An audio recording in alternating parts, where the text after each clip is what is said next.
It's live. It says the Hangout is on air and it's live. So if you search and you'll find me there and it's reading as live. Do you see it now? Now this one, the theme says applying the paragraph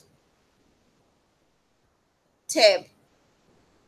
It's actually applying the elements of the paragraph tab.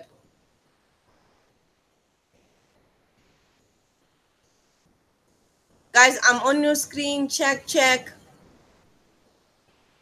testing. Did you find me now? Okay, who found this one? Please help us to find this one now.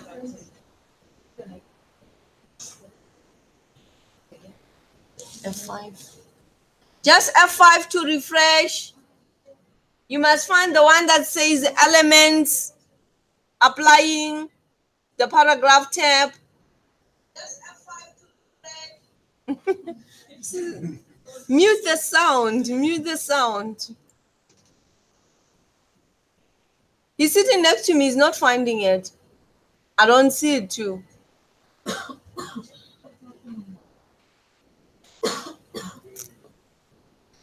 Okay, I'm going to share the screen so that you see what I'm talking about. Can you find it? It takes long then.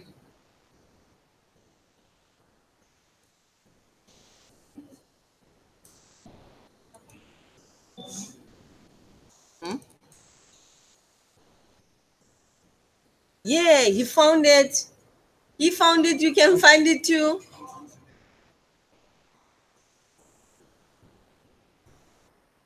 Okay, and on my screen, that's where I'm going to explain the elements of a paragraph group, right?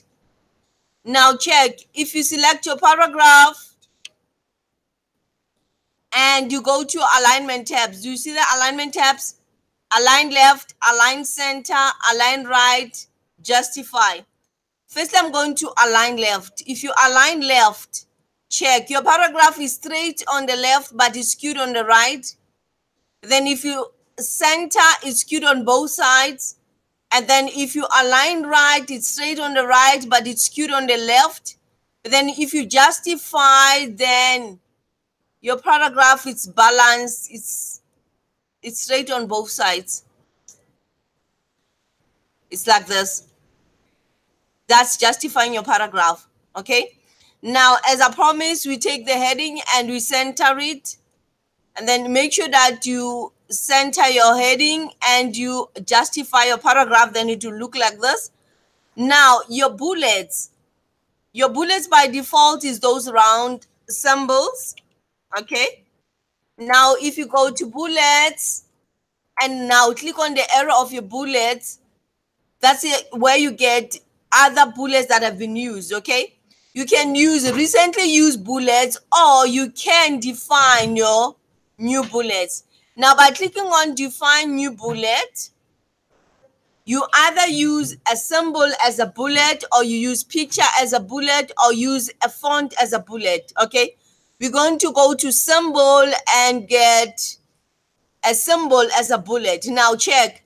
The default font at symbol is the font symbol. Do you see that? Now, at a font symbol, you can find the symbols that you can use as bullets. But if you go to the font wingdings, let's go to the font wingdings. If you go to the font wingdings,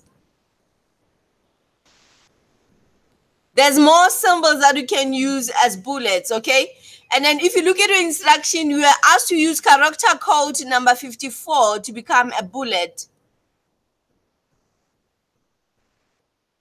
So I'm going to get character 54 and click OK.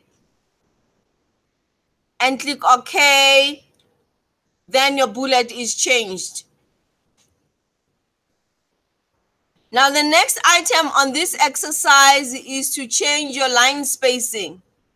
Now to select your whole document, if you press Ctrl A on your keyboard, it selects the whole document, right? Now, after selecting your whole document, you just go to line spacing, and we change our line spacing to 1.5. That is changing your line spacing, okay? And then the next item on the paragraph group is your borders and shading, okay? Now, as you can see, even from the exercise, your paragraph, it's inside a border. So if I go to borders and shading, check this borders. If you click there and you go down to borders and shading, now here you get this dialog box launch, right? Now here at the dialog box launcher, that's where you can change it, the style of the line that you want to apply around the paragraph.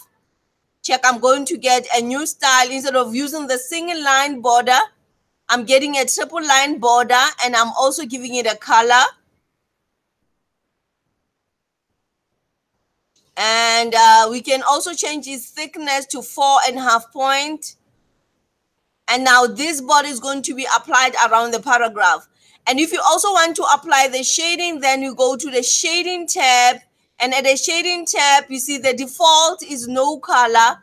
Now, instead of no color, I apply a shading, a yellow shading behind my paragraph, and I click OK. That's applying borders and shading to your paragraph, okay? So I've just applied a line and a shading. But now check, if you're comparing this shading and using the design tab to apply a page color, we go to the design tab, we go to page color, and we get the same color yellow around your page. Then your page is colored in yellow. Okay, so yellow on yellow doesn't make a difference. But again, at the design tab now, instead of applying the borders around the paragraph, we apply a page border. So if you go to page border and you select the same line, and we also give it a purple color,